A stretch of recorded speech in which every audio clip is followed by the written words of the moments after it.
आज इस वीडियो में हम समझेंगे कबीरदास जी के नीति के दोहे जो लिए गए हैं कक्षा 6 मंजरी पुस्तक से। दुर्बल को न सताइए जाकी मोटी हाय, मुई खाल की श्वास सो सार भसम हवे जाए कबीरा, सार भसम हवे जाए। इस दोहे का अर्थ है दुर्बल को न सताइए। दुर्बल का अर्थ होता है कमजोर व्यक्ति। कमजोर किसी भी तरह से कमजोर हो सकता है, शरीर से कमजोर हो सकता है, धन से कमजोर हो सकता है कि उसके साथ देने वाले कम हो, इस पक्ष में भी वो व्यक्ति कमजोर समझा जाता है। तो ऐसा व्यक्ति जो कमजोर है हर प्रकार से, धन से, तन से और सहयोग से, कोई उसका सहयोग नहीं देता है, उसका कोई साथ नहीं देता है, ऐसा व्यक्ति जो कमजोर है उसको सताना नहीं चाहिए। अगर आप धन संपन्न हैं, शक्तिशाली हैं, सब कुछ है आपके पास, और अगर आप किसी गरीब व्यक्ति को सताते हैं तो उस व्यक्ति को नहीं सताना चाहिए। यही कबीरदास जी ने इस दोहे में बताया है। क्यों नहीं सताना चाहिए उसका भी कारण कबीरदास जी बताते हैं कि जाकी मोटी हाय, कि जो गरीब व्यक्ति होता है या जो निर्दोष व्यक्ति होता है, जो कमजोर व्यक्ति होता है, अगर कोई उसे सताता है तो उसकी जो हाय होती है, जो उसकी बद्दुआ होती है, वो बहुत बुरी होती है और वो तुरंत प्रभाव करती है। किस प्रकार से प्रभाव करती है इसका भी कारण कबीरदास जी ने बताया है। मुई खाल श्वास सो सार भसम है विजाय, कि जिस तरह से जो लोहा है, लोहे को जब तपाया जाता है, गलाया जाता है, तो उसके लिए एक धोकनी बनाई जाती है। धोकनी जैसे आपने देखा होगा, जब चूल्हा जलता है तो उसमें एक फूकनी होती है, फूंक मारी जाती है जिससे आग जल जाती है। तो उसी तरह से जब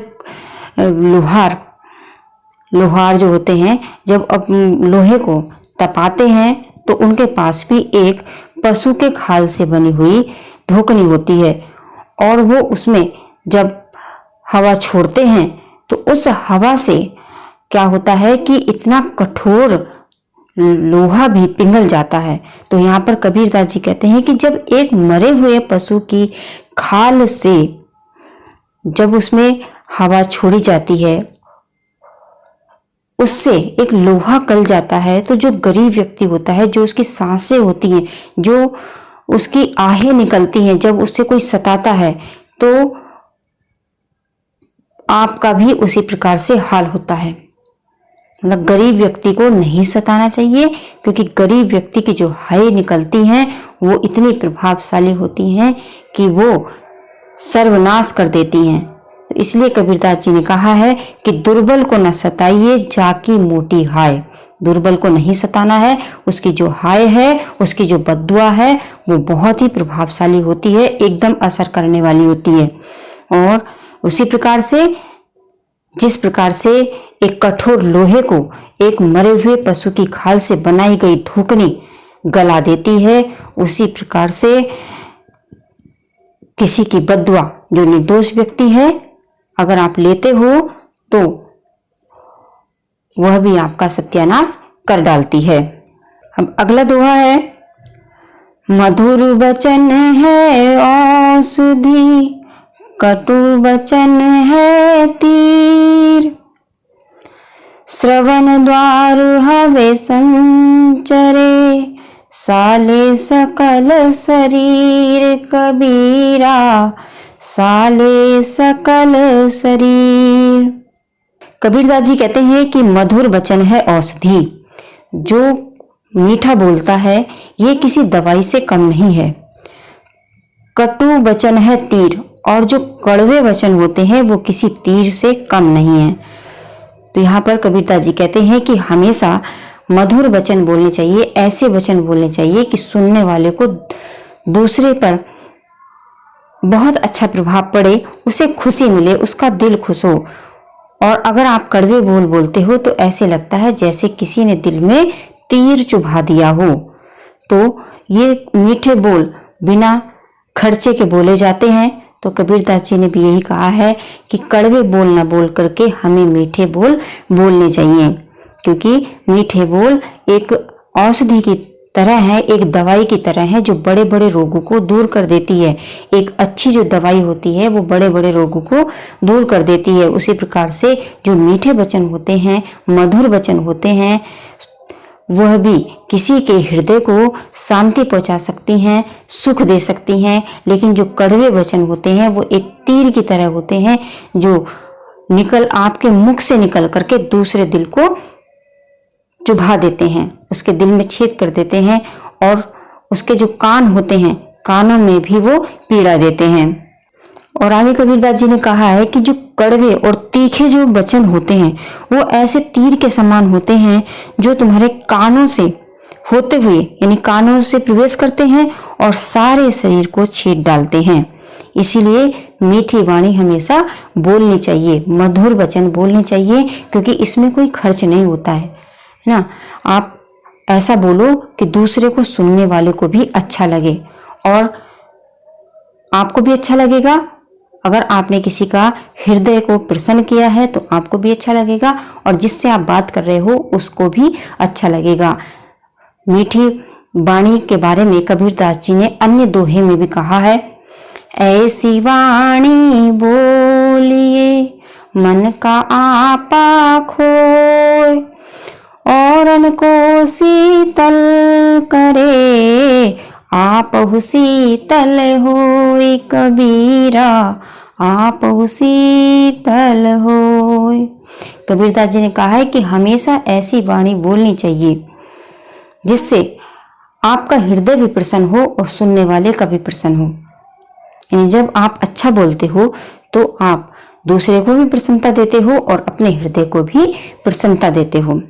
इसलिए हमेशा मीठे वचन ही बोलने चाहिए। अगला कबीरदास जी का दोहा है, इसमें भी बहुत ही अच्छी बात बताई गई है। बुरा जो देखन मैं चला बुरा ना मिल्या कोई, जो दिल खोजा आपनो मुझसा बुरा न कोई कबीरा मुझसे बुरा न कोई। इस दोहे में कबीरदास जी ने बताया है कि हर व्यक्ति की जो आदत होती है वो दूसरों में बुराई निकालने की होती है और अपने आप को नहीं देखते हैं कि हमारे अंदर क्या बुराई है। अगर हर व्यक्ति दूसरों की बुराई छोड़ करके अपनी बुराई देखने लगे तो संसार से बुराई ही खत्म हो जाए। जैसे उन्होंने कहा कि बुरा जो देखन मैं चला, उन्होंने अपने आप को कहा कि मैं संसार में बुराई देखने चला था कि संसार में कितनी बुराई है, लेकिन बुरा न मिलिया कोई, लेकिन मुझे कोई भी व्यक्ति बुरा नहीं मिला, सब अच्छे ही थे। जो दिल खोजा आपनो, और लेकिन जब मैंने अपने आप को देखा, अपने आप का आंकलन किया, अपने आप की पहचान की, अपने आप को मैंने खोजा और ये जाना कि मेरे अंदर कितनी बुराई भरी हुई थी, तो मुझे पता चला कि मुझसे बुरा ना कोई। कबीरदास जी ने कहा है लास्ट में कि मुझे पता चला कि मुझसे बुरा इस संसार में व्यक्ति कोई नहीं है। अब यहाँ पर कबीरदास जी का जो कहने का भाव है, अर्थ है, वो ये है कि हर व्यक्ति को दूसरों के में बुराई निकालने से पहले अपने अंदर जो अवगुण है, जो अपनी बुराई है, उसको भी देखना चाहिए। और व्यक्ति करते क्या है, दूसरों की बुराई देखते हैं, अपनी बुराई वो नहीं देखते हैं। यहाँ पर कबीरदास जी के इस दोहे का भाव यही है जो वो बताना चाह रहे हैं कि दूसरों में बुराई मत निकालो। जब अपने आप को आप देखोगे, अपने आप में जब खोजोगे अपने आप को और पाओगे, अगर आप अच्छे इंसान हो तभी पाओगे। बुरे इंसान को अपनी बुराइयां नहीं दिखती हैं। अगर आप अच्छे इंसान हो और अच्छी तरह से विचारोगे, सोचोगे, तो आप जानोगे कि आपके अंदर बहुत बुराई भरी हुई है, दूसरों के अंदर कुछ भी नहीं है। आपके अंदर अपने अंदर ज्यादा बुराई नजर आएंगी, अगर और नजर तब आएंगी जब आप बहुत ही अच्छे इंसान होंगे। अगर आपको के अंदर कोई अपने अंदर बुराई नजर नहीं आ रही है तो इसका मतलब है कि आप अपनी बुराइयों को देख ही नहीं पा रहे हो। तो कबीरदास जी भी इतने महान व्यक्ति हैं, इतनी अच्छी सोच रखते हैं, लेकिन उन्होंने भी कहा कि जब मैंने अपने आप को देखा तो मैंने पाया कि मेरे अंदर बहुत अधिक बुराई हैं, और उन्होंने उन बुराइयों को दूर करने का प्रयास भी किया। जो अच्छे व्यक्ति होते हैं वो दूसरों से अपनी बुराई सुनते हैं और सहज भाव से उन्हें स्वीकार करते हैं और उन बुराइयों को दूर करने का प्रयास भी करते हैं। लेकिन जो दुष्ट प्रकार के व्यक्ति होते हैं, जब उन्हें अपनी बुराइयों का पता चलता है तो वो भड़क जाते हैं और दूर करने का ही नहीं बल्कि दोषारोपण भी करते हैं कि ये बुराई मेरे अंदर नहीं है।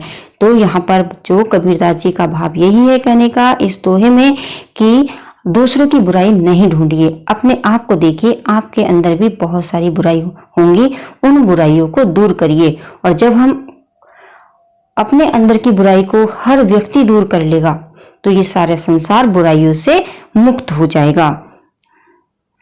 अगला दोहा देखिए, साधु ऐसा चाहिए जैसा सूप सुभाए, सार सार को गही रहे, थोथा देही उड़ाए कबीरा, थोथा देही उड़ाए।